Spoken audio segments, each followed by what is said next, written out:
Il existe une loi invisible, plus ancienne que toutes les religions, plus puissante que toutes les civilisations, et pourtant ignorée par presque tous. Cette loi secrète, cachée dans le Kybalion, façonne votre réalité en silence, à chaque instant de votre vie. Il y a des livres qui ne sont pas faits de papier et d'encre, mais d'étoiles et de silence. Le Kybalion est l'un d'eux. C'est un murmure qui vient des âges, un écho d'une sagesse primordiale, la voix des maîtres d'Hermès Trismégiste. C'est un texte si rare, si précieux, qu'il est resté caché pendant des siècles, transmis de bouche à oreille, de cœur à cœur, un trésor pour quelques initiés seulement. Mais aujourd'hui, ce trésor nous est rendu. Ce n'est pas un roman d'aventure ni un recueil de recettes magiques.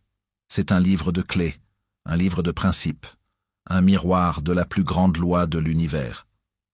C'est le livre qui nous rappelle une vérité que notre âme connaît depuis toujours, mais que notre esprit a oubliée. Nous vivons dans un monde qui nous enseigne la logique, la raison, les lois de la physique. Mais il existe un autre monde, un monde de l'invisible, un monde de l'esprit. Et c'est dans ce monde que le Kybalion trouve ses racines. Il ne parle pas de magie pour faire apparaître des choses, mais de magie pour comprendre comment tout est déjà en train d'apparaître, par l'action d'une loi que nous ignorons. C'est la loi qui gouverne les étoiles, les marées, les cycles des saisons. Et si cette même loi gouvernait votre vie? Si chaque pensée que vous avez, chaque mot que vous prononcez, chaque sentiment que vous éprouvez n'était pas un hasard, mais une note dans la grande symphonie de cette loi. Posez-vous cette question avec l'honnêteté la plus profonde. Et si votre vie entière n'était qu'un jeu de cette loi oubliée? Regardez les événements de votre vie, les joies, les souffrances, les succès, les échecs. Pensez aux cycles qui se répètent, aux mêmes schémas qui reviennent. Avez-vous déjà eu l'impression d'être une marionnette dont les ficelles sont tirées par une force invisible? Cette force, cette loi est le cœur même du Kybalion. C'est le principe qui nous dit que tout est un jeu de vibrations, de polarité, de rythme. Et nous sommes, pour la plupart, des joueurs inconscients de ces jeux. Nous jouons la partie sans connaître les règles, mais il n'est jamais trop tard pour devenir un joueur conscient. C'est l'invitation de cette vidéo. Je ne te promets pas une réponse simple, ni une solution miracle. Je te propose un voyage initiatique, un voyage au cœur de la sagesse hermétique. Ensemble, nous allons lever le voile sur ces textes mystérieux. Nous allons explorer ce principe, cette loi, et la plus importante d'entre elles, la loi cachée qui façonne ta réalité. Nous allons comprendre comment elle a toujours été là, agissant en silence. Nous allons découvrir comment la maîtriser, non pas pour dominer les autres, mais pour nous libérer. C'est le chemin du maître. C'est le chemin qui vous mènera de l'ombre à la lumière, de l'ignorance à la connaissance, de la passivité à la création. Ce n'est pas une quête pour les cœurs faibles. C'est une quête pour ceux qui ont soif de vérité. Pour ceux qui sentent au fond d'eux que la vie ne peut pas être un simple hasard. Pour ceux qui ont le courage de regarder au-delà de ces que les yeux peuvent voir et d'écouter au-delà de ces que les oreilles peuvent entendre. Le Kybalion est un appel qui nous invite à nous éveiller, à nous souvenir de notre propre pouvoir, à nous souvenir de la vérité de qui nous sommes. Alors, es-tu prêt à commencer ce voyage? Es-tu prêt à te souvenir? Le mystère du Kybalion. Le mystère du Kybalion n'est pas un secret à percer, mais une porte à franchir. Imaginez un livre sans auteur, une sagesse qui n'est pas signée d'un nom, mais qui est transmise à travers le silence des âges. C'est le legs d'Hermès Trismégiste, le maître des maîtres, qui a couché les lois de l'univers non pas sur une tablette visible à tous, mais dans le cœur des initiés. L'anonymat des auteurs du Kybalion n'est pas un hasard. C'est la première leçon. Une connaissance sacrée ne peut être possédée par l'ego. Elle doit être recherchée avec humilité. Le livre est le fruit d'une double tradition, la transgression et la transmission. La transgression est l'acte de percer le voile de l'illusion, de voir au-delà du monde matériel, de désobéir aux idées reçues pour chercher la vérité par soi-même. Mais cette transgression ne se fait pas dans le vide. Elle est guidée par la transmission, cette flamme de sagesse qui a été passée d'un maître à un élève, préservée dans l'ombre pour la protéger. Le message du Kybalion est simple et d'une puissance infinie. Il y a un ordre caché derrière le chaos, une loi parfaite qui régit toute l'existence. Et cette loi est une intelligence, un esprit. Le tout est esprit. Et c'est eux que nous percevons comme la réalité, avec SE galaxies et SES atomes, n'est qu'une pensée dans cet esprit. Cette vérité, d'une simplicité terrifiante, a toujours été la clé de la sagesse ancienne. Mais si la vérité est si simple, pourquoi a-t-elle été cachée? L'histoire d'Hermès Trismégiste est la réponse. On le dit roi, sage et prophète, le père de toutes les sciences. Son enseignement était si profond qu'il donnait un pouvoir immense sur le monde. Il comprenait que ces pouvoirs ne pouvaient être mis entre les mains de ceux qui n'étaient pas prêts. Un savoir entre les mains d'un ignorant est comme une allumette dans une poudrière. La sagesse n'est pas destinée à la domination, mais à la maîtrise de soi. C'est pour cela que les enseignements hermétiques ont été préservés dans le secret, sous le manteau du mystère, déguisés en mythes et en symboles, attendant que l'âme soit prête à les recevoir. Hermès n'est pas seulement une figure du passé. Il est le symbole de l'éveil en chaque être. Le Kybalion, son héritage, n'est pas juste un livre. C'est un murmure dans un monde de bruit. C'est la sagesse des étoiles dans un monde qui a oublié de lever les yeux. C'est la science de l'âme dans un monde qui ne croit qu'au corps. Il nous rappelle que le pouvoir n'est pas à l'extérieur, il est en nous. Le mystère d'Hermès n'est pas de savoir qui il était. Le mystère est de découvrir qui il est en vous. La loi cachée. Le cœur hermétique. La loi cachée n'est pas une formule magique ni un secret chuchoté dans les temples perdus. Elle est la loi fondamentale de toute l'existence, le cœur même de la sagesse hermétique. Le Kybalion nous l'enseigne dès le premier de ce principe, celui qui embrasse tous les autres. Il nous le donne en une phrase d'une simplicité terrifiante et d'une profondeur sans fond. Le tout est esprit, l'univers est mental. C'est une vérité qui peut ébranler l'esprit et la manière dont nous percevons le monde. Nous avons grandi en pensant que la réalité est matérielle, que c'est eux que nous touchons, c'est eux que nous voyons, c'est eux que nous ressentons avec nos sens est la seule réalité. Nous croyons que la matière est la substance et que l'esprit n'est qu'un produit du cerveau. Mais le Kybalion retourne cette idée comme un gant. Il nous dit que la matière n'est pas la substance, c'est l'illusion. Il nous dit que le cerveau n'est pas l'origine de l'esprit, mais le récepteur. Il nous dit que le tout, la source de tous ces qui existent, n'est pas une substance, n'est pas une force, mais une conscience. Le tout est esprit, et tous ces que nous percevons comme l'univers. Les étoiles, les galaxies, les montagnes, les océans, les corps et les âmes est une création mentale dans l'esprit de tout. C'est une idée qui, au premier abord, peut sembler abstraite, voire absurde. Mais si vous vous y abandonnez, vous commencez à voir des choses. Pensez à un rêve. Dans un rêve, les paysages, les visages, les émotions et les événements sont d'un réalisme absolu. Vous marchez, vous parlez, vous ressentez. La douleur est réelle, la joie est réelle, et pourtant, tout cela n'est que le produit de votre propre esprit. Quand vous vous réveillez, le monde du rêve disparaît. Il n'a jamais existé en tant que réalité matérielle, il n'était qu'un phénomène mental. Le Kybalion nous dit que notre monde est le rêve du tout. Tout c'est qui est, tout c'est qui a été, tout c'est qui sera, est un phénomène mental dans l'esprit de l'univers. L'univers entier est une grande pensée. Et si l'univers est une pensée, alors nous aussi nous sommes des pensées. Nous ne sommes pas des créatures séparées. Nous sommes des parties de la conscience de l'univers. Nous sommes des pensées dans l'esprit du tout. Et notre propre esprit est une extension, un miroir en miniature de l'esprit universel. Cette loi est la loi cachée, parce que c'est la seule qui ne peut pas être perçue avec les sens. On peut voir la matière, on peut entendre le son, on peut sentir le chaud et le froid. Mais on ne peut pas voir le tout. On ne peut pas toucher l'esprit. On ne peut le comprendre que par la pensée, par l'intuition, par l'initiation de l'âme. C'est une loi qui nous demande de regarder au-delà de la surface, de voir la véritable nature de la réalité. Et cette nature est mentale. Les implications de cette loi sont vertigineuses. Si l'univers est mental, alors la puissance de notre propre esprit est infinie. Nos pensées ne sont pas des vagabondages insignifiants. CE sont des vibrations créatrices. Nos pensées sont des semences qui, lorsqu'elles sont plantées dans le sol de notre esprit, donnent naissance à notre réalité. Quand nous comprenons que l'univers est mental, nous comprenons que la seule chose qui peut nous limiter, c'est notre esprit. La seule prison qui nous retient est la prison de nos pensées. Nous ne sommes pas des victimes d'un monde extérieur. Nous sommes les créateurs de notre monde intérieur, qui se reflète à l'extérieur. Le tout, l'esprit universel, ne peut être ni créé ni détruit. Il est éternel, infini, immuable. Mais il peut se manifester, se créer, s'exprimer dans une infinité de formes. Il peut se manifester dans le mouvement d'une galaxie, dans la croissance d'un arbre, dans le flux d'une rivière, dans la pensée d'un homme.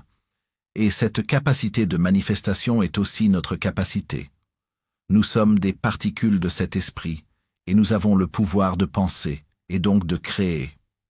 Nous sommes des créateurs miniatures dans l'esprit du grand créateur. C'est une vérité libératrice, mais aussi une immense responsabilité. L'ignorant qui ne connaît pas cette loi vit dans un monde de hasard et de chaos. Il est ballotté par les vagues de la vie, sans gouvernail, sans boussole. Il ne comprend pas pourquoi les choses lui arrivent, pourquoi la souffrance s'abat sur lui, pourquoi la joie est si éphémère. Il se sent impuissant. Mais l'initié, celui qui a compris la loi du mentalisme, sait qu'il y a un ordre caché derrière le chaos apparent. Il sait que tout CE qui lui arrive est le reflet de son propre état mental. Et il ne cherche plus à changer le monde extérieur. Il cherche à changer son monde intérieur. C'est le secret que le Kybalion nous révèle, le secret de tous les maîtres. Le pouvoir ne réside pas dans CE qui est à l'extérieur. Le pouvoir réside dans la maîtrise de l'esprit. La capacité d'élever sa conscience, de transformer ses pensées, de discipliner son mental est la clé pour changer sa réalité. Car l'univers est mental. Il est une création de l'esprit. Et si vous changez l'image dans l'esprit, l'image dans le miroir extérieur doit changer. C'est la loi, c'est la vérité. C'est le cœur même de la sagesse hermétique. C'est la loi qui, ignorée, vous rend esclave. C'est la loi qui, une fois comprise, vous rend libre. La loi est révélée, et pourtant elle demeure cachée. Ce n'est pas un paradoxe, c'est une des vérités les plus profondes de la sagesse hermétique. Le principe du mentalisme qui nous dit que l'univers est esprit et que le tout est mental n'est pas un secret gardé par des cercles fermés. Il est caché en pleine lumière, juste sous nos yeux, parce que nous n'avons pas les yeux pour le voir. Notre perception est le voile qui nous sépare de cette vérité. Nous sommes conditionnés depuis l'enfance à croire que la seule réalité est celle que nous pouvons toucher, mesurer et voir. Notre éducation, notre société, tout est basé sur le culte de la matière, et cet attachement au monde physique est le premier obstacle à la compréhension de la loi cachée. La loi est cachée parce qu'elle ne peut être comprise par l'intellect seul. On peut lire la phrase « le tout est esprit », la répéter, la mémoriser. Mais cela ne nous apporte pas la connaissance. La connaissance est une affaire d'initiation, et l'initiation n'est pas un rituel secret, c'est un changement de conscience. L'initié n'est pas celui qui a un secret. L'initié est celui qui a changé son regard sur la réalité. C'est celui qui a cessé de voir le monde comme une série d'objets, de corps et de forces indépendantes, pour le voir comme une seule et même conscience, une seule et même pensée en mouvement. C'est un changement qui ne se fait pas du jour au lendemain. C'est un travail intérieur, une discipline de l'esprit, une contemplation de l'âme. C'est en cela que la loi est réservée à quelques-uns, non pas parce que les autres sont exclus, mais parce que peu sont prêts à entreprendre le voyage intérieur pour la découvrir. La loi est aussi cachée par notre propre ego. L'ego a besoin de se sentir séparé. Il a besoin d'avoir un corps, une personnalité, un nom, une histoire qui le rendent unique. L'ego a besoin de se sentir victime des circonstances ou maître du monde, mais il ne veut pas être une simple pensée dans l'esprit du tout. Il résiste à l'idée que tout CE qu'il perçoit est mental. Il s'accroche au monde matériel comme à une bouée de sauvetage. Et tant que l'ego est aux commandes, la loi du mentalisme reste cachée. Elle ne peut être comprise que dans l'humilité, dans l'abandon à l'idée que nous sommes bien plus que notre corps, bien plus que notre histoire. C'est le passage de l'ego à l'âme. Mais comment cette loi, une fois perçue, se manifeste-t-elle dans nos vies? La beauté des principes hermétiques et qu'ils peuvent être appliqués à tous les niveaux de l'existence. Pensez à l'artiste, au sculpteur, au musicien.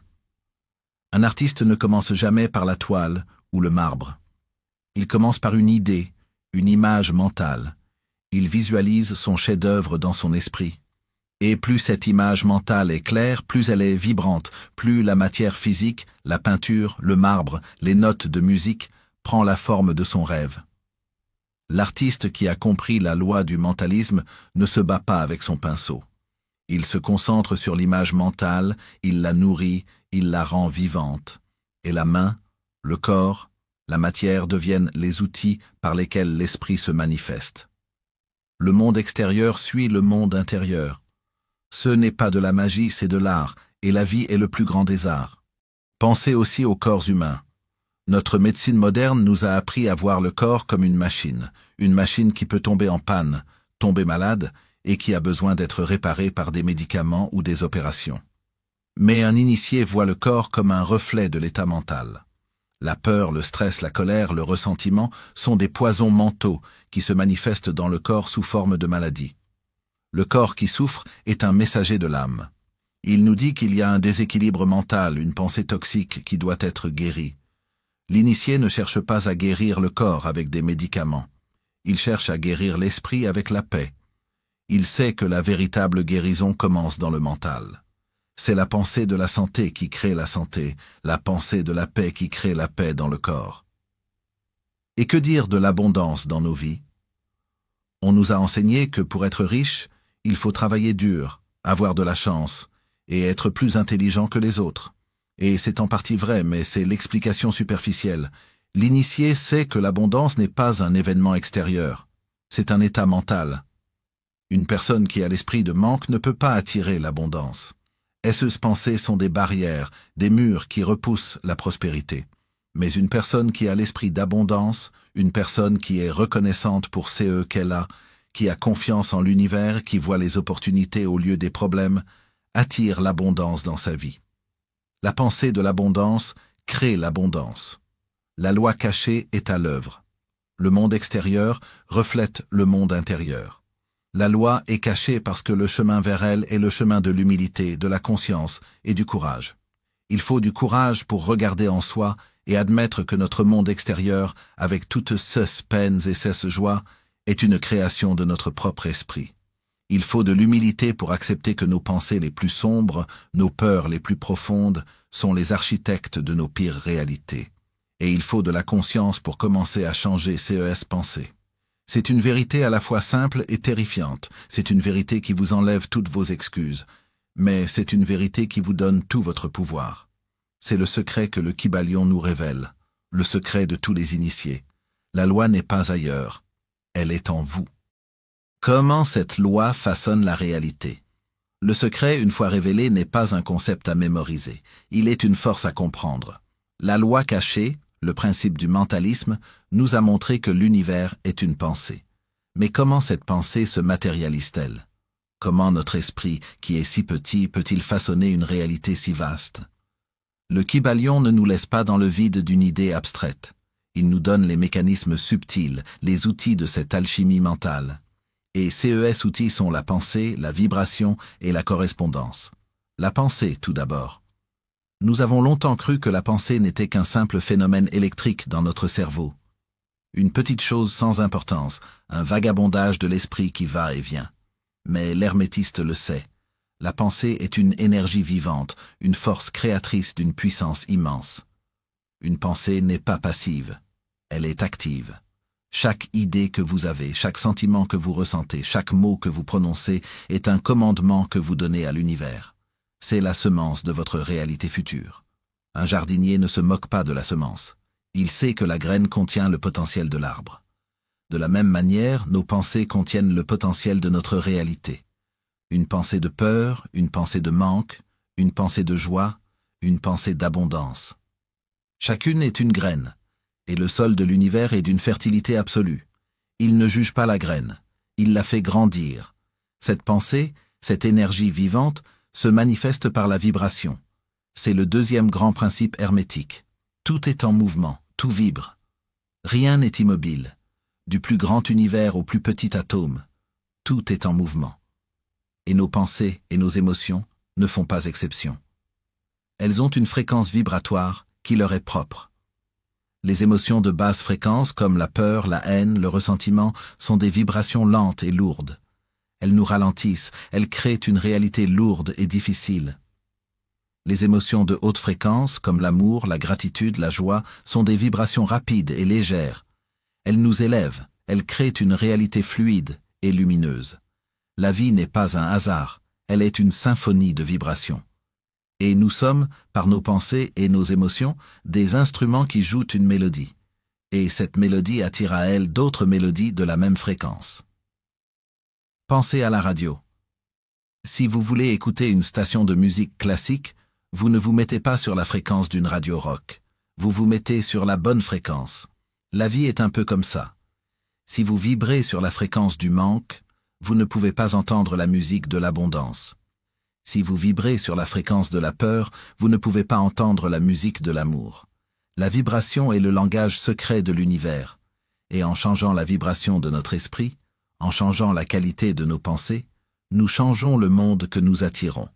Ce n'est pas de la chance, c'est de la physique hermétique. Et comment cette vibration se manifeste-t-elle dans notre réalité concrète? C'est le troisième et peut-être le plus mystérieux des principes. La correspondance. Ce qui est en haut est comme ce qui est en bas.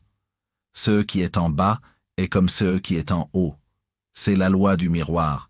Notre monde extérieur n'est rien d'autre qu'un reflet de notre monde intérieur. Notre corps est une correspondance de notre esprit.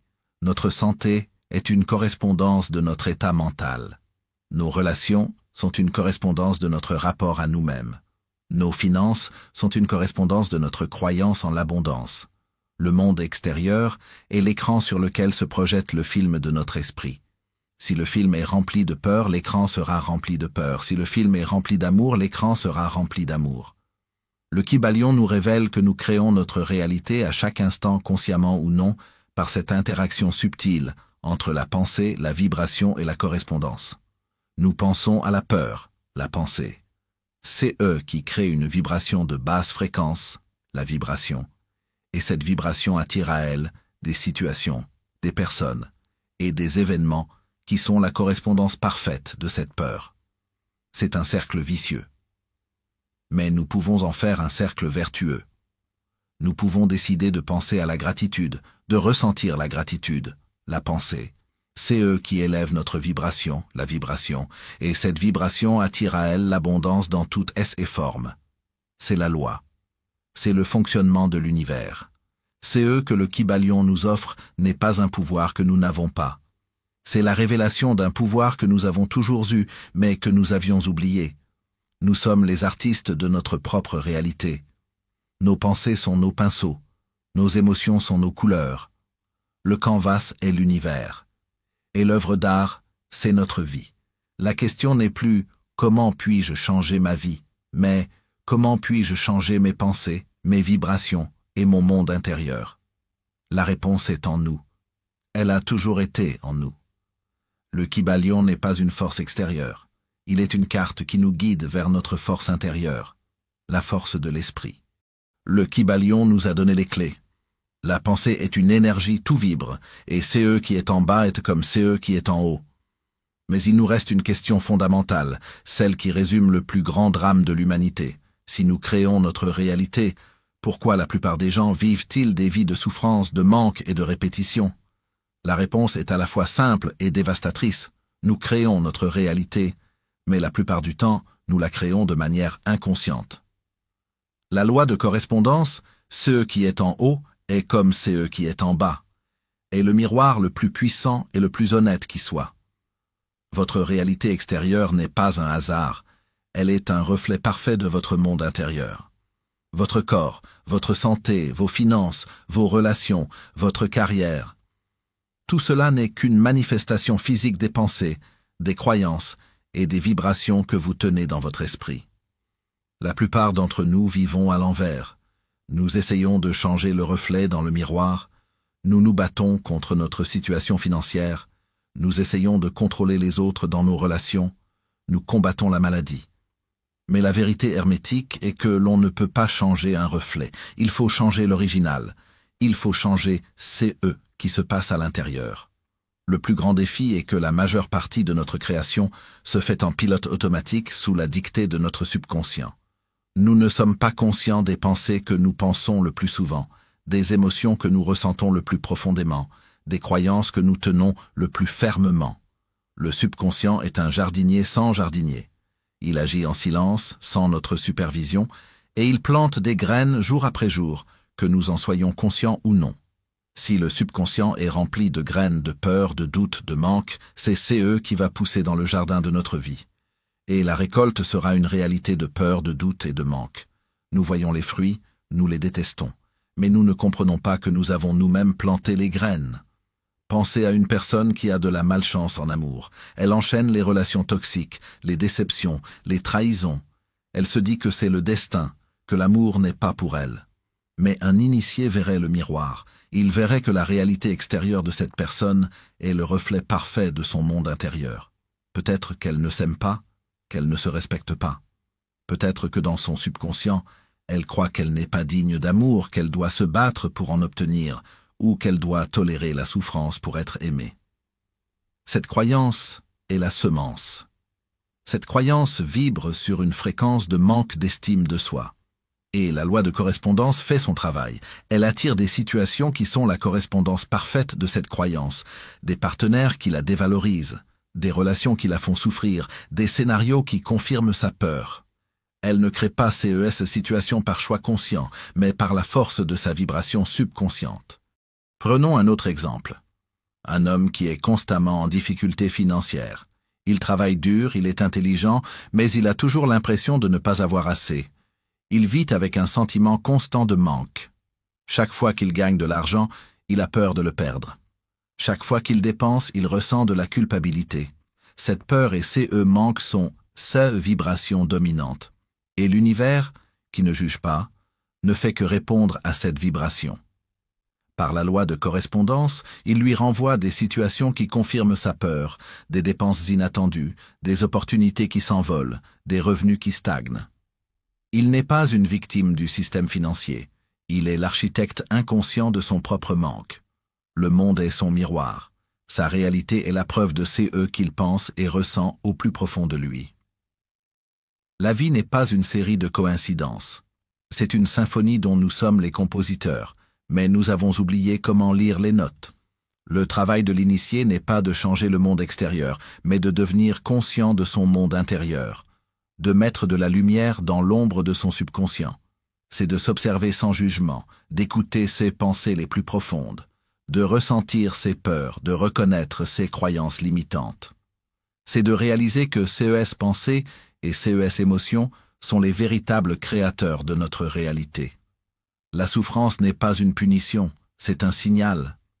La souffrance est l'univers qui vous dit « Regarde, il y a une disharmonie dans ton mental. Il y a une croyance qui ne te sert pas. » Le corps malade est le miroir d'un esprit en déséquilibre. La solitude est le miroir d'un esprit qui se sent seul, même au milieu d'une foule. Le manque financier est le miroir d'un esprit qui ne croit pas en son propre pouvoir d'abondance. Le Kybalion nous offre une nouvelle vision de la souffrance. Elle n'est pas une chose à éviter. C'est une invitation à l'éveil, une invitation à devenir conscient. Car c'est dans cette prise de conscience que commence la véritable création. C'est en devenant conscient de notre monde intérieur que nous pouvons choisir les pensées que nous allons penser, les vibrations que nous allons émettre et la réalité que nous allons créer. Nous passons alors du rôle de victime du subconscient au rôle de maître de notre destinée. Nous n'avons pas besoin de nous battre avec le monde.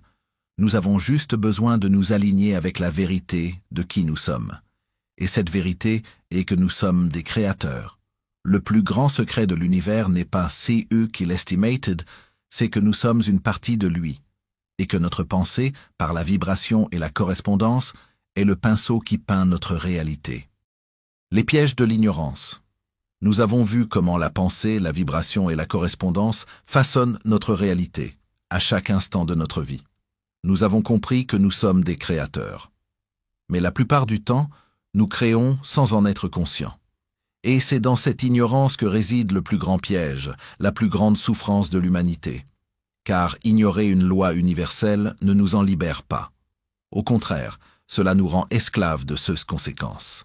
Et les conséquences de l'ignorance de la loi cachée sont un monde d'illusions, de souffrances et de cycles de répétition sans fin. La première illusion de l'ignorant est l'illusion de la séparation. Nous croyons que nous sommes un petit corps de chair, séparé du monde, des autres, et même de nos propres pensées. Nous nous sentons comme une île solitaire dans un océan de chaos. Nous voyons les autres comme des entités distinctes, souvent en compétition avec nous. Nous nous sentons impuissants face aux forces extérieures, à la malchance, au destin. Nous croyons que le monde est un lieu hostile et que la vie est une lutte pour la survie. Cette illusion est la racine de toute peur, de toute solitude et de tout sentiment de victimisation. On se sent comme une marionnette dont les ficelles sont tirées par le hasard et les circonstances. Cette illusion nous enferme dans une prison de notre propre esprit où nous sommes à la fois le gardien et le prisonnier. Et c'est de cette illusion que naît la souffrance. La souffrance n'est pas une punition. C'est le signal que nous sommes en disharmonie avec une loi fondamentale de l'univers. Imaginez un homme qui, ignorant la loi de la gravité, saute d'un toit. Il souffrira des conséquences, non pas parce qu'il est mauvais, mais parce qu'il a agi en ignorant une loi. De la même manière, l'être qui ignore la loi du mentalisme souffre. Il pense des pensées de peur, de manque, de colère, sans comprendre que ces pensées sont des semences qui vont fleurir en une réalité de peur, de manque et de colère. Il se sent trahi par la vie, sans comprendre qu'il se trahit lui-même par sa propre création mentale. La souffrance est le miroir que l'univers nous tend. Elle nous montre ces que nous ne voulons pas voir en nous-mêmes. La personne qui souffre de la solitude est le miroir d'un esprit qui se sent séparé, même au milieu d'une foule. La personne qui souffre du manque financier est le miroir d'un esprit qui vit dans la peur de ne pas avoir assez. La personne qui souffre de la maladie est le miroir d'un esprit en déséquilibre. La souffrance est une force de rappel. Elle nous dit « Tu as oublié qui tu es. Tu as oublié ton pouvoir. Regarde que tu as créé. » C'est une invitation à l'éveil. Mais l'ignorant ne comprend pas cette invitation. Il se bat contre la souffrance, il la cache, il la fuit, il blâme les autres. Et faisant, il s'enfonce de plus en plus profondément dans son propre piège. C'est qui mène à la troisième grande conséquence de l'ignorance, la répétition des cycles. Avez-vous déjà eu l'impression de revivre le même scénario, encore et encore? Les mêmes relations qui se terminent de la même manière, les mêmes échecs qui se répètent, les mêmes obstacles qui se dressent sur votre chemin? C'est le monde de l'ignorant. C'est le monde d'une âme qui est bloquée. Le cycle se répète parce que la leçon n'a pas été apprise. L'univers, comme un professeur patient et infini, nous donne la même leçon jusqu'à que nous la comprenions. Il n'y a pas de punition, il n'y a que de l'enseignement. Pensez à un disque rayé. La mélodie se répète encore et encore, sans fin. Le disque, c'est votre vie. La rayure, c'est la croyance inconsciente que vous tenez. La croyance que vous n'êtes pas digne d'amour, que vous êtes un raté, que la vie est difficile. Cette croyance est la rayure qui fait que le disque se répète. Et l'ignorant, au lieu de chercher la rayure, blâme le son. Il blâme les autres, il blâme le monde. Il ne comprend pas que la solution n'est pas à l'extérieur, mais à l'intérieur. L'ignorance de la loi cachée nous condamne à une vie de passivité. Nous devenons des spectateurs de notre propre vie au lieu d'en être les créateurs. Nous nous contentons de qui nous arrivent, nous prenons que la vie nous donne, sans réaliser que nous sommes en train de donner les instructions. Nous sommes comme des marins qui ont la carte du trésor et le bateau, mais qui pensent que c'est le vent qui décide de la destination. Le vent est la loi, la carte est la connaissance, et le bateau, c'est notre esprit. L'ignorant se laisse porter par le vent. Le maître utilise la carte. Ce monde de l'ignorance est un monde d'ombres. Mais les ombres ne peuvent exister que là où il y a une absence de lumière. La souffrance, les illusions, la répétition. Ce ne sont pas des entités en soi. Ce sont des absences. L'absence de connaissance, l'absence de conscience, l'absence de pouvoir. La seule chose qui nous sépare de la liberté est la peur de regarder en nous-mêmes. la peur de découvrir que nous sommes nous-mêmes l'architecte de nos propres prisons. Mais le Kybalion nous dit que la porte de la prison n'a jamais été fermée. Elle n'a jamais été verrouillée. Elle n'a jamais été gardée. Elle a toujours été ouverte. Il suffit de se réveiller et de faire le choix de sortir. Et c'est ces choix qui nous séparent du monde de l'ignorance. C'est ces choix qui nous mènent au monde de la connaissance. Ceux qui ignorent la loi cachée vivent dans un monde de souffrance et d'illusion. Mais à l'opposé de ces mondes d'ombre, il y a la lumière de ceux qui ont choisi de s'éveiller. Il y a ceux qui ont accepté la vérité du Kybalion, qui ont compris que l'univers est mental et qui ont commencé à l'appliquer dans leur vie. La différence entre ces deux mondes n'est pas une question de chance ou de privilège. C'est une question de choix, un choix de conscience.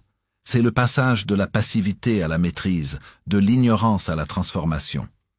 La première grande transformation pour celui qui applique la loi est de passer du rôle de victime à celui de créateur. L'ignorant se sent impuissant. Il blâme les circonstances, les gens et le destin. Il se dit « c'est eux qui m'arrivent ». Mais le maître de la réalité se lève et dit « c'est eux que je crée ». L'ignorant réagit à la vie.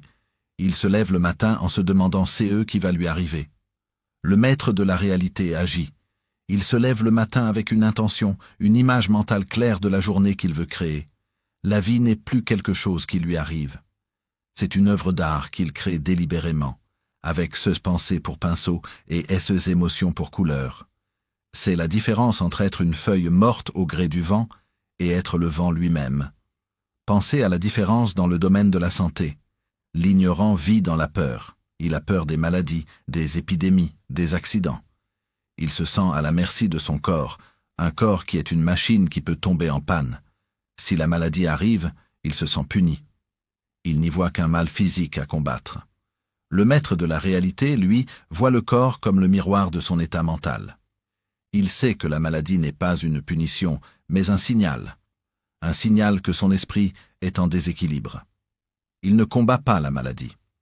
Il cherche l'origine mentale, l'émotion toxique, la pensée limitante qui a créé cette disharmonie. Il ne se contente pas de prendre un médicament. Il change sa pensée. Il nourrit son esprit de pensées de paix, de santé et de vitalité. Il sait que le corps, en tant que manifestation mentale, répondra à la nouvelle image mentale qu'il lui donne. La guérison ne vient pas de l'extérieur. Elle vient de l'intérieur. C'est la guérison de l'esprit qui se manifeste en la guérison du corps. C'est la magie de la conscience. Pensez à la différence dans le domaine des finances. L'ignorant est piégé dans un cycle de manque et de peur. Il travaille dur, mais il ne se sent jamais en sécurité. Il voit l'argent comme quelque chose de rare, de difficile à obtenir. Il a peur de le dépenser, de le perdre. Et par la loi de correspondance, sa réalité est un reflet parfait de sa peur et de son manque. Il ne peut pas attirer l'abondance. Le maître de la réalité, lui, a un regard différent. Il voit l'abondance non pas comme un montant sur un compte en banque, mais comme un état de conscience. Il vit avec gratitude pour ces qu'il a déjà. Il a confiance en la capacité de l'univers à subvenir à ce besoin. Ces pensées sont des pensées d'abondance, de générosité, de foi. Il ne se bat pas contre le manque. Il se concentre sur l'abondance. Et par la loi de la vibration et de la correspondance, il attire des opportunités, des idées, des situations qui sont la correspondance parfaite de son état d'esprit. Ce n'est pas de la chance. C'est une loi. La réalité financière n'est pas créée par le travail physique, mais par l'état mental. Pensez à la différence dans le domaine des relations. L'ignorant se plaint que les relations sont difficiles, toxiques ou décevantes. Il se sent trahi. Il a peur d'être abandonné. Et il attire à lui des personnes qui confirment plus grande peur. Son monde extérieur est une parfaite correspondance de son monde intérieur de blessures et d'insécurité. Le maître de la réalité, lui, ne cherche pas à changer les autres. Il ne cherche pas à trouver un partenaire qui le guérira. Il guérit d'abord son propre cœur. Il se donne l'amour, l'acceptation et la validation qu'il a toujours cherché chez les autres. Il travaille sur son monde intérieur. Il se pardonne. Il se respecte, il s'aime, et par la loi de la correspondance, il devient un aimant pour des relations qui sont une correspondance parfaite de son nouvel état d'esprit. Il ne court pas après l'amour. L'amour vient à lui. La vie de celui qui applique cette loi n'est pas une vie sans difficulté. Les difficultés font partie de la réalité mentale que nous créons, mais la différence, c'est la manière dont elles sont perçues. L'ignorant voit une difficulté comme une catastrophe. Le maître la voit comme une leçon. Il sait qu'un obstacle n'est pas sur son chemin, mais qu'il est son chemin. Il sait qu'un problème est la preuve que sa conscience a besoin d'évoluer, que son esprit a besoin de grandir. Il ne blâme pas le monde extérieur. Il se tourne vers l'intérieur. Il se demande quelle pensée ou quelle croyance a créé cela. Et en trouvant la réponse, et en la changeant, il change sa réalité. La souffrance devient un outil. Les difficultés deviennent des occasions de grandir. La vie n'est plus un champ de bataille, mais un laboratoire de l'âme. Le Kybalion ne nous promet pas une vie sans problème. Il nous promet une vie où nous avons le pouvoir de les résoudre. Une vie où nous ne sommes plus des ombres passives, mais des lumières actives. Une vie où nous ne subissons plus notre réalité. Nous la créons. C'est le plus grand pouvoir.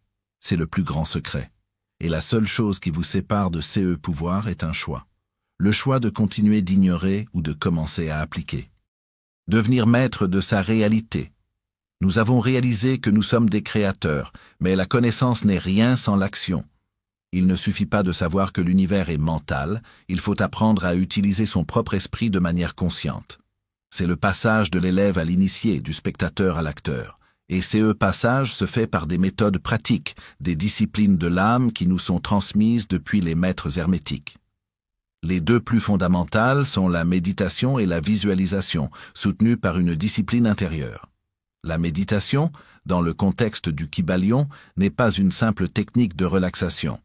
C'est une plongée dans l'océan de notre conscience, une pratique de l'éveil. La plupart des gens vivent dans le bruit constant de leurs pensées, un monologue intérieur incessant de doutes, de peur, d'inquiétude et de jugement. C'est ce bruit qui crée notre réalité inconsciente. Il est comme un chef d'orchestre invisible qui dirige la symphonie de notre vie sans que nous en ayons conscience. La méditation est la première étape pour reprendre le bâton de ce chef d'orchestre. C'est l'art de s'asseoir en silence, de fermer les yeux sur le monde extérieur pour ouvrir les yeux sur le monde intérieur. Lorsque vous méditez, vous ne cherchez pas à arrêter vos pensées. C'est impossible. C'est comme essayer d'arrêter le vent. L'objectif est de vous dissocier d'elle, d'être l'observateur et non le participant, de devenir le ciel et de laisser vos pensées être les nuages qui passent. Vous les voyez, vous les reconnaissez, mais vous ne les jugez pas, vous ne vous y attachez pas, vous les laissez passer. Ce simple acte d'observation est révolutionnaire, car en observant vos pensées, vous vous rendez compte que vous n'êtes pas vos pensées. Vous êtes bien plus grand. Vous êtes la conscience qui les observe. Et dans ces silences, vous commencez à voir les schémas, les croyances limitantes, les peurs profondément enracinées qui dictent votre vie sans que vous ne le sachiez. C'est dans ces silences que vous découvrez la rayure sur le disque de votre vie. C'est dans ces silences que vous trouvez le chemin vers la transformation. C'est dans ces silences que le véritable pouvoir de votre esprit se révèle. Mais la méditation n'est que la première moitié du travail. Si elle est l'art de vider l'esprit du bruit, la visualisation est l'art de le remplir avec une intention. Si la méditation est le silence, la visualisation est le verbe créateur. Elle est l'application la plus directe du principe que l'univers est mental. Visualiser n'est pas rêver, c'est créer activement.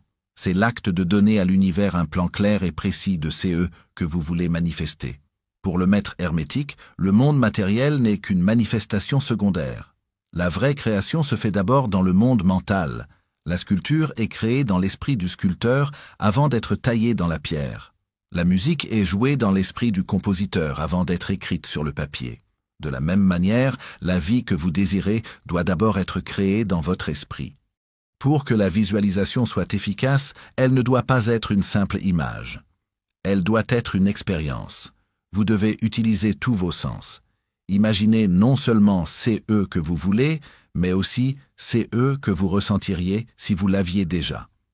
Ressentez la joie, la gratitude, l'accomplissement, entendez les sons, sentez les odeurs, créez un tableau mental si vivant qu'il est plus réel que votre réalité actuelle.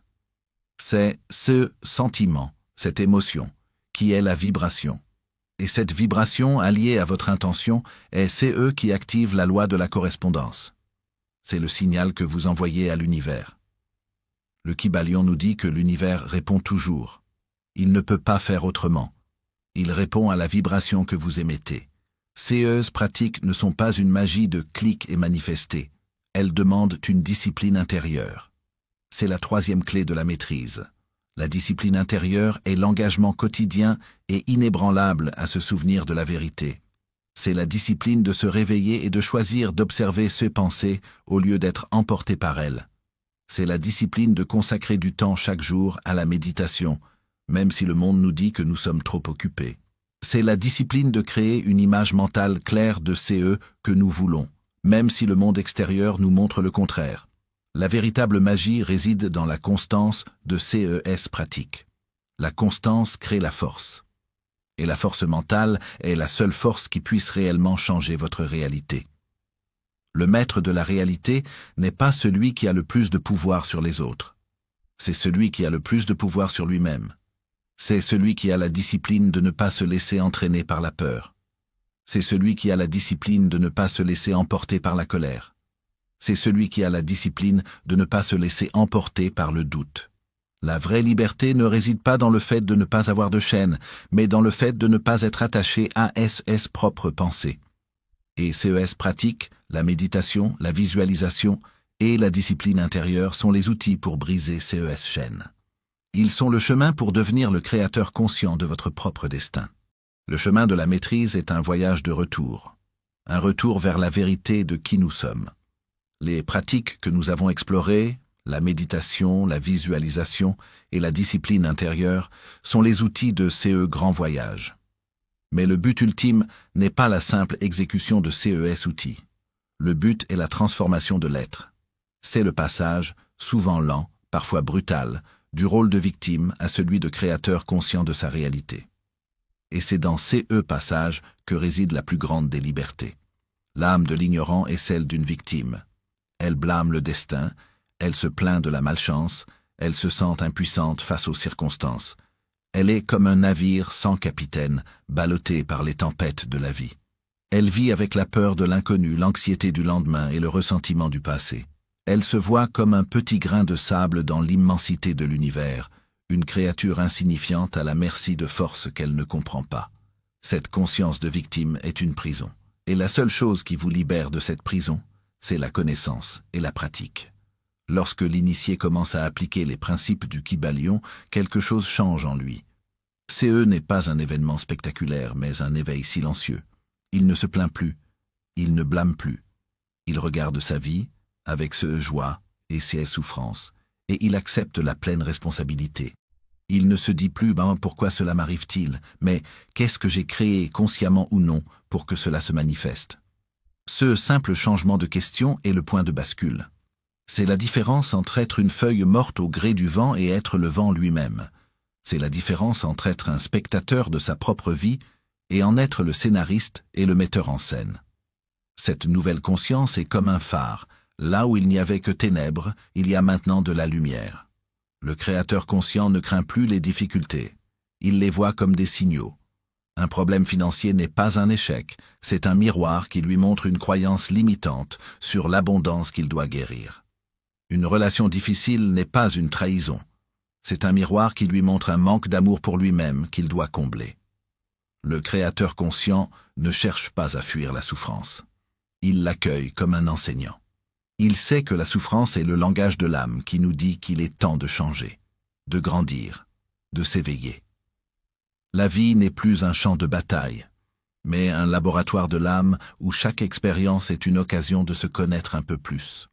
Le créateur conscient vit dans l'abondance, mais CE n'est pas l'abondance matérielle qui le définit, c'est l'abondance de la conscience. L'ignorant vit dans le manque, il accumule sans cesse par peur de perdre. Le créateur conscient a une foi inébranlable en la capacité de l'univers à pourvoir à ce besoin. Il sait que la source de tout bien-être n'est pas à l'extérieur, mais à l'intérieur de son propre esprit. Il n'a plus besoin de se battre pour obtenir CE qu'il désire. Il sait qu'en alignant sa vibration, il attire à lui tout CE dont il a besoin, avec une fluidité et une grâce qui semblent miraculeuses à l'ignorant. CE n'est pas de la magie. C'est le simple fonctionnement de la loi. Pensez à un homme qui toute sa vie a cru qu'il était un raté. Son monde était un reflet parfait de cette croyance. Échec professionnel, relations qui se terminent mal, manque constant d'argent.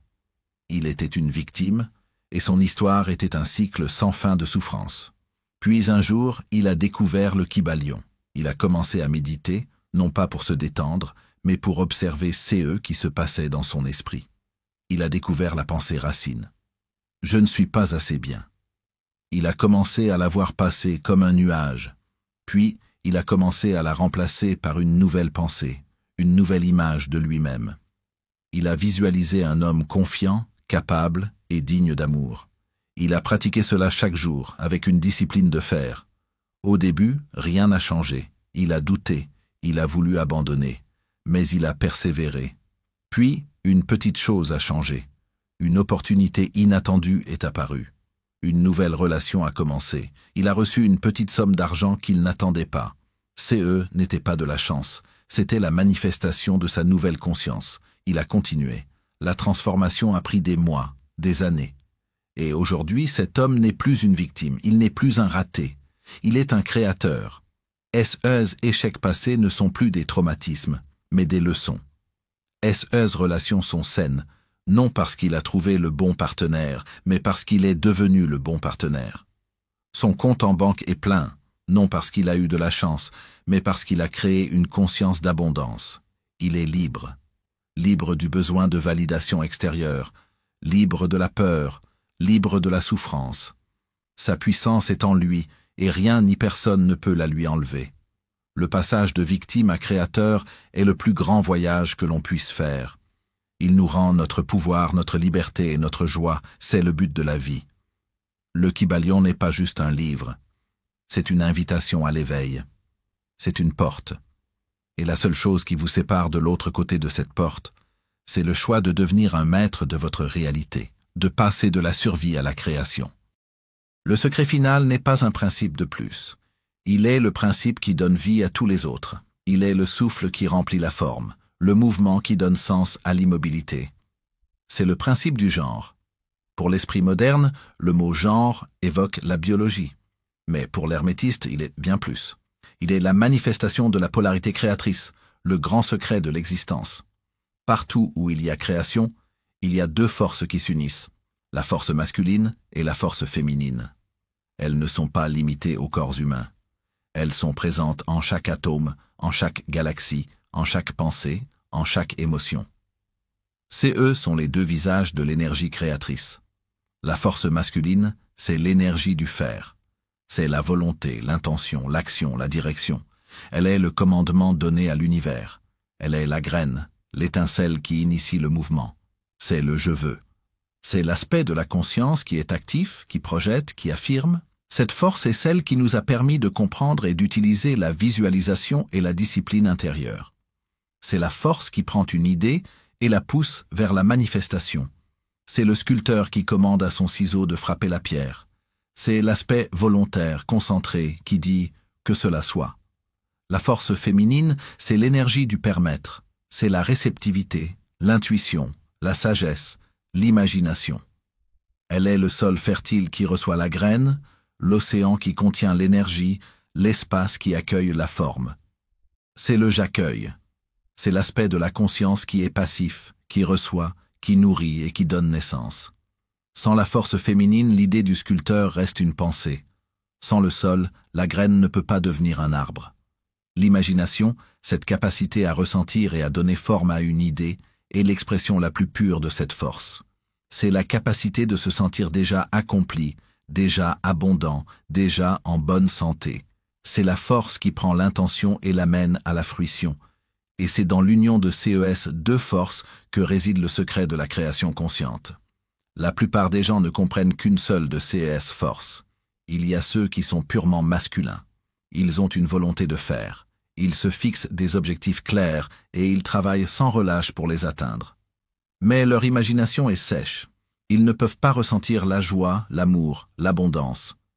Ils ont le commandement, mais pas la substance pour le manifester. Ils sont comme une semence lancée sur la roche. Elle a le potentiel, mais elle n'a pas de sol pour grandir.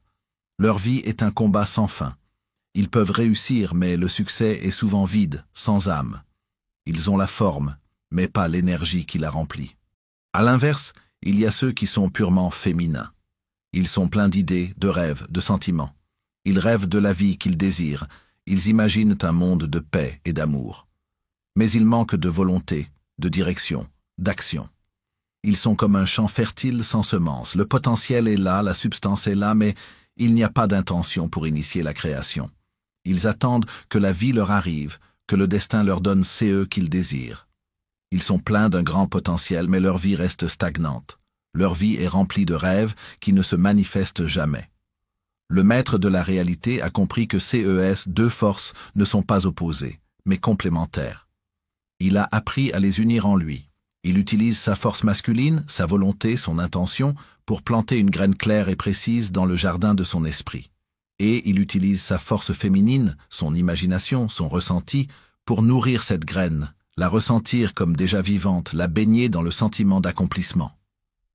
Il ne se contente pas de penser à ce qu'il veut, il ressent qu'il l'a déjà.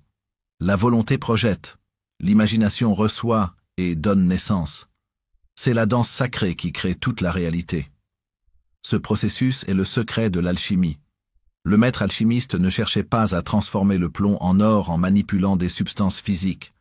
Il cherchait à unir les forces créatrices en lui-même. Il utilisait le plomb de la peur et de l'ignorance et le transformait en or de la sagesse et de la liberté en unissant le masculin et le féminin en son âme. Le Kybalion est le manuel de cette alchimie spirituelle. Il nous a d'abord révélé que l'univers est mental, puis il nous a montré les lois de la pensée, de la vibration et de la correspondance. Et maintenant, il nous donne le dernier secret, la fusion de l'intention et de l'imagination. C'est le moment où le savoir et la pratique deviennent un seul et même acte créateur. Et c'est cette fusion qui nous permet de passer de la théorie à la maîtrise, de l'espoir à la manifestation. C'est la fin du voyage pour celui qui cherche. C'est le début du voyage pour celui qui crée. Nous avons ouvert les pages de la sagesse ancienne, nous avons écouté le murmure d'Hermès Trismégiste, nous avons marché sur le chemin de la loi cachée. Et ce chemin nous a menés à la dernière des vérités. La puissance créatrice réside dans l'union. L'union du masculin et du féminin en nous, l'union de la volonté et de l'imagination. Mais cette dernière pièce du puzzle n'est pas le point d'arrivée. Elle est la porte qui s'ouvre sur un nouveau monde, le monde de la maîtrise. Car le véritable éveil n'est pas la simple connaissance de ces lois, c'est la fusion du savoir théorique et de la pratique qui conduit à la transformation finale. Le savoir est la graine. La pratique est le sol. L'un sans l'autre ne peut rien donner. Vous pouvez lire tous les livres sur la nature d'une graine, connaître sa structure moléculaire, sa composition chimique, son potentiel génétique. Mais si vous ne la mettez pas dans la terre, si vous ne l'arrosez pas, elle restera une graine. Elle ne deviendra jamais un arbre. De la même manière, on peut lire et relire le Kybalion, réciter ces 7 principes par cœur et discuter de SES-ID pendant des heures. Mais si l'on n'applique pas ces principes, si l'on ne met pas la graine du savoir dans le sol de la pratique quotidienne, rien ne changera. La vie restera un spectacle que vous subissez. La souffrance restera un mystère. Les cycles continueront de se répéter. Le savoir restera une connaissance morte. La pratique est l'acte sacré qui donne vie au savoir. La méditation, la visualisation, la discipline intérieure, ce ne sont pas des rituels isolés. Eux sont les briques d'un temple intérieur que vous construisez chaque jour. Et temple est le lieu de la fusion. C'est le lieu où votre volonté masculine rencontre votre imagination féminine. C'est le lieu où le savoir que l'univers est mental se transforme en une certitude profonde. C'est le lieu où la connaissance de la vibration devient l'expérience de la vibration. C'est le lieu où le principe de la correspondance cesse d'être une idée et devient la preuve vivante de votre propre pouvoir de création. Cet éveil n'est pas une explosion de lumière. C'est un processus. C'est le moment où vous réalisez, avec une certitude absolue, que votre monde extérieur n'est que l'ombre de votre monde intérieur. C'est le jour où la maladie n'est plus une catastrophe, mais un signal pour ajuster vos pensées. C'est le jour où le manque financier n'est plus un fardeau, mais une leçon de confiance et d'abondance. C'est le jour où vous ne blâmez plus les autres, car vous avez compris que le miroir ne peut pas se briser. Seule l'image qui s'y reflète peut changer. C'est le jour où vous cessez d'être une victime et devenez un maître. C'est le jour où vous vous rendez compte que vous n'avez jamais été séparé de l'univers, que vous avez toujours été une partie de sa conscience.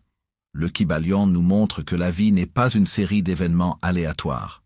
C'est un grand jeu de création avec des règles parfaites. Les 7 principes sont CES règles. L'ignorant joue à CE jeu sans connaître les règles et se demande pourquoi il perd. Le maître connaît les règles. Il joue avec intention, avec conscience, avec joie. Il ne joue pas pour gagner ou perdre. Il joue pour créer.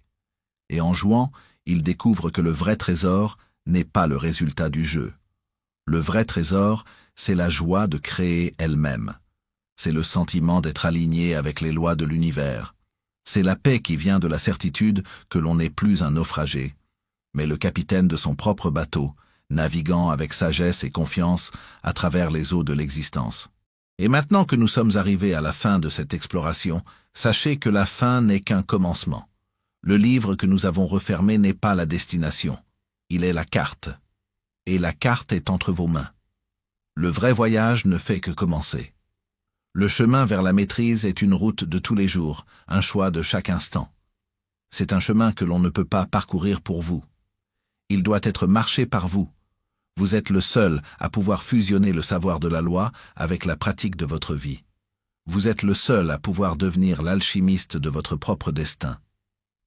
Si le voyage que nous avons partagé ensemble a éveillé quelque chose en vous, si la sagesse du Kybalion résonne avec votre âme, sachez que le chemin continue.